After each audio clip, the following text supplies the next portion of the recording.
একটু ঘুরে আসছি, এসে যাকে পাবো তার থেকে টাকা নেব। এসে যেন বেশি বকতে না হয়। লাই বুঝছো না?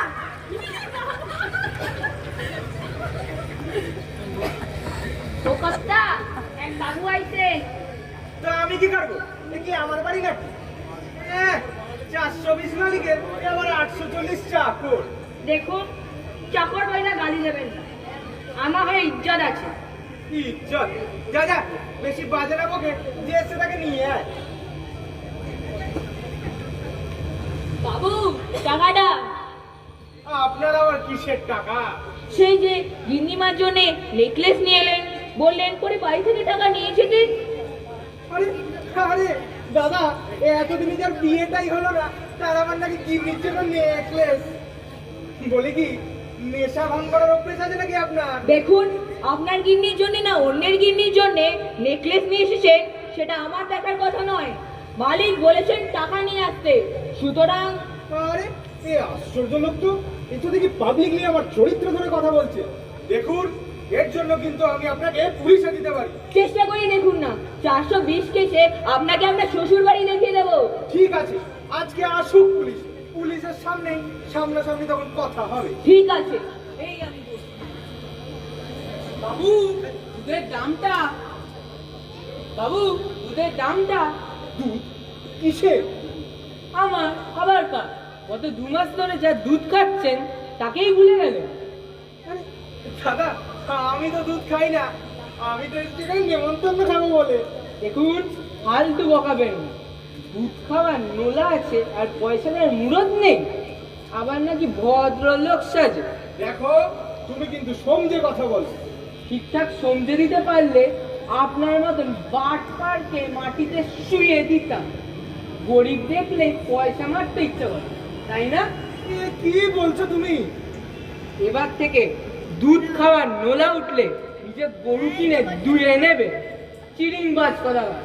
এই চুপ রাও, যত বড় মুখ নয় এ তত বড় কথা। বল বল, তুই কত টাকা পাস? 350 টাকা। নে, আর দূর হ আমার সামনে থেকে। আর আমাদের টাকাটা? এই রে, তো মাইনার সব টাকাই আজ পকেটে আছে দেখছি। এবারে তো পালাতে হয়।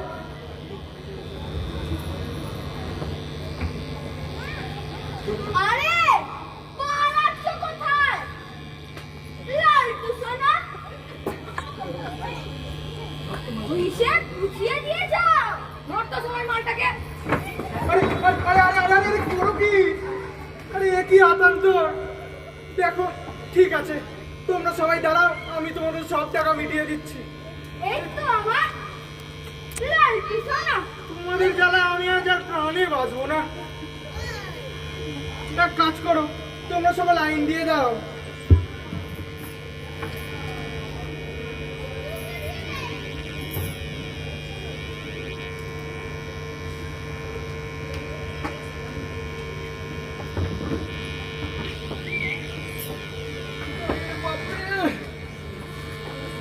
ওরে চন্দ্র, কোথায় মরলি রে তুই? একটা গাড়ি ডেকে আন, আমি বাড়ি পালাই। ও কর্তা, আপনার জন্য একটু মুড়ি জল আনলাম, সকাল থেকে তো পেটে কিছু পড়ে নাই। আহ, বাঁচালি রে। তোর বাবুর জ্বালায় আজ তো আমি পথের ভিখিরি হয়ে গেল। এই মুড়ি জলে আজ আমার কাছে অমৃত। তা বকশিস দিবেন না? ঠিক আছে। ওরে বাপরে, সবাইকে যখন দিলুম, তুই বা বাদ যাস কেন? এ, বলি কি, তুই জল এনে খাওয়াতে পারিস? কেন পারবো না?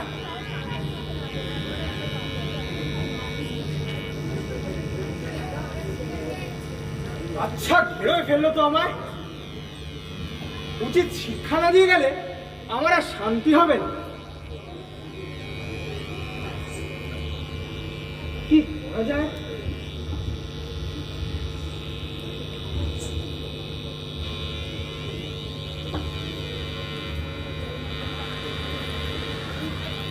এই ঘড়িটাই আপাতত পকেটে ঘড়ি, বেচে দিলে কিছু তো অন্তত পাবো। পরে আমি মালটা দেখা পাই, চাপকে পিঠে ছাল তুলে দেবো। ও কর্তা, পুলিশ আইছেন, পালান। আমি চোর না ডাকাত যে পুলিশ থেকে পালাতে যাবো? যত সব উঠো আপদ এসে জুটেছে। হয় এক পাও নড়ার চেষ্টা করবেন না।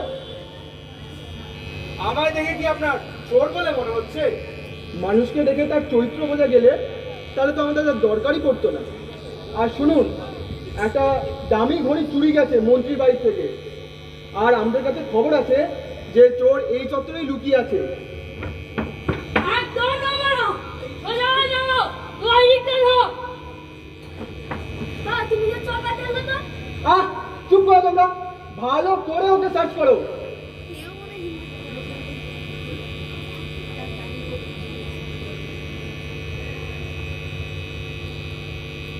স্যার, দেখুন না এইটা কিনা? হ্যাঁ, মনে হচ্ছে এটাই। তোমার আমাকে জানতে জানিয়ে তোকে বলেছি সব ব্যাপারে কথা কইতেই হবে এটা।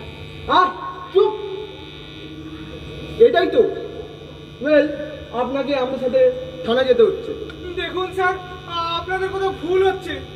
আমি তো এবাড়ির কেউই নই, এখানে এসেছি নেমন্তন্ন খেতে।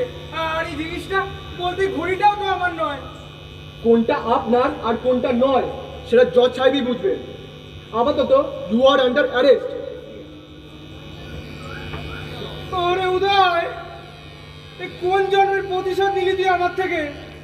শুধু একবার জেল থেকে ছাড়াটা পাই, তারপর তোকে আমি দেখে নেবো। আর কোনোদিন আমি বিনি পয়সার ভোজ খেতে আসবো না। জন্মের শোধ শিক্ষা হলো আজ আমার।